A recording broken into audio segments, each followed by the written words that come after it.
when you do a radio show once a week, and mine is that my radio show is not simply a selection of music. Every one of my programs is highly formatted. It does have a theme, and every song that I play pertains to that theme, and the themes can be enormously varied as long as they pertain to American popular music, primarily between 1920 and 1950, the Great American Songbook, and then I cheat. I'll play Stephen Sondheim. I'll play something from the 19th century because it fits and because I want to.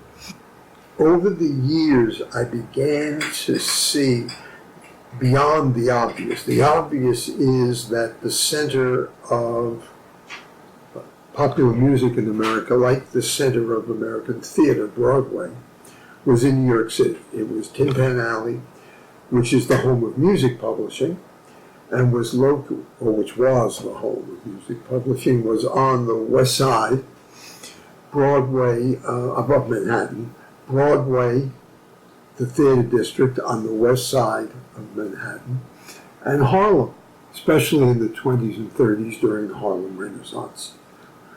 We're now celebrating the beginning, the 100th anniversary of the Harlem Renaissance. So I'm obviously playing songwriters who were born and raised in New York, or who got to New York and did their work in New York, and even those who wrote mainly for Hollywood musicals got their start, almost all of them got their start in New York and then were lured west by bottomless pots of money and endless sunshine. So New York City is at the heart of it. And I knew that, and I would play songs. And the more I did this, I began to see that it wasn't just the people and the geography or the map. It was something in the songs. And it was more than whether a song was about New York. And New York is one of the great subjects of American popular music.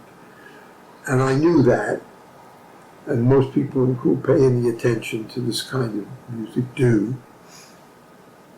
But I began to see that the idea of the city, the feel of the city, the perspective of the city, what I came to call the sensibility of the city, infused these songs far beyond their subject matter.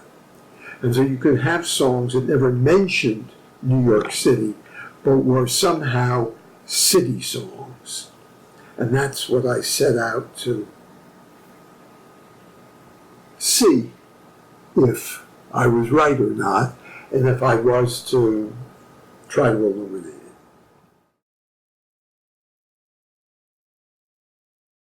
I was born and raised in New Jersey, lived most of my life before I moved here to Rochester, never more than 40 minutes from Midtown Manhattan. So that I was in fact closer to what people think of as New York City, Midtown Manhattan, or downtown Manhattan. So New York City was very much a part of my growing up. My mother loved the city, and my parents were theater goers. I have a cousin who's a few years older than I am, and when we were 8 and 10 and 9 and 11, we would go into the city on our own on a Sunday afternoon, go to a baseball game, go to a museum, walk around, whatever. So it was in my DNA, even though my mailing address was not New York, New York.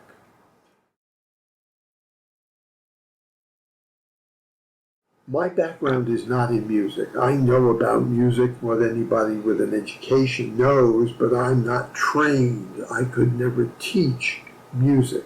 My background is in English and literature. I taught English for 40 years. And so it was natural for me to come at the songs through the lyrics. I had an idea that I wanted to write about. Obviously, it gets complicated in the doing and in the thinking and in the writing and in the frustration and in the finding things. And in fact, at one point, I'd written 30,000 words and threw them out and started over because I realized the book had no center.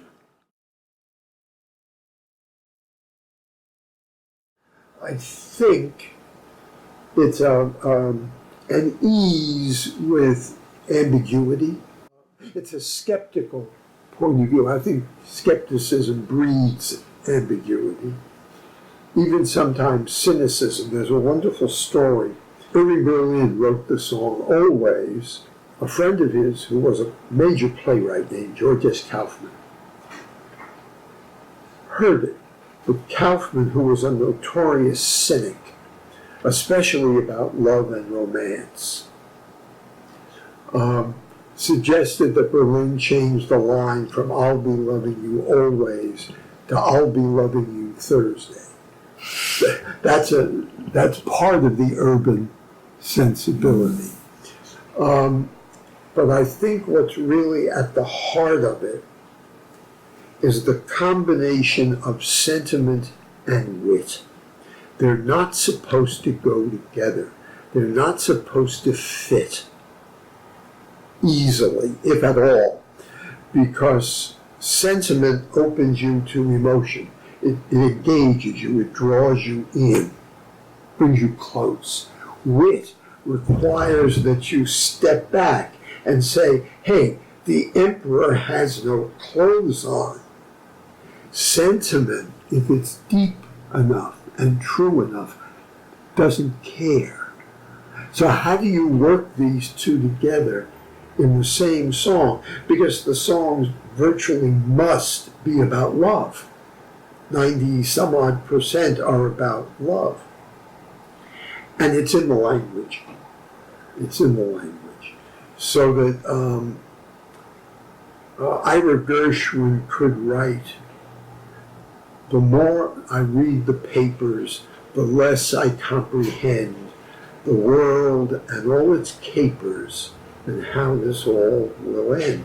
Capers is the wit, is where the wit starts. That's the word that opens the song to wit. Because eventually he wrote the words, his brother George, the lyrics, in 1937 or 38. Hitler's come to power. It's the time of the Austrian Anschluss. It's the time of the Munich Pact. The world is getting ready to explode. And he's writing, the more I read the papers. That's an adult. That's not a 14-year-old. The less I comprehend the world which is coming apart and all its capers. There's the surprise. Before it's over, he's going to write that everything we know may be a passing fancy. Wonderful. In time, the Rockies may crumble, Gibraltar may tumble, they're only made of clay. The wit, and then he ended, but our love is here to stay. And so through the wit, he finds what's permanent. He finds the devotion, the commitment to a love that he can count on. Sentiment and wit. You think that? And by the way, in 75 or 80 words, because those songs were almost all 32 bars long. So that gives you 75 or 80 words. Go ahead, be brilliant in 75 words. Even a sonnet is more than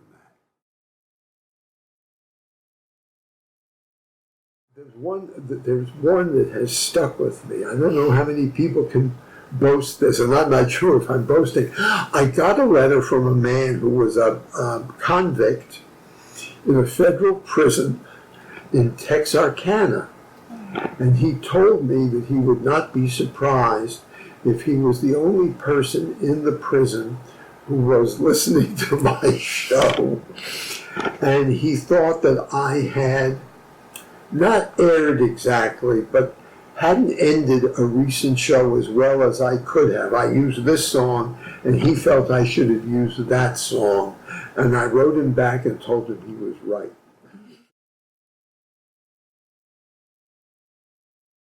Don't just sit there listening to me. Go buy the book. I can't think of a better book to give everyone you ever met for Christmas.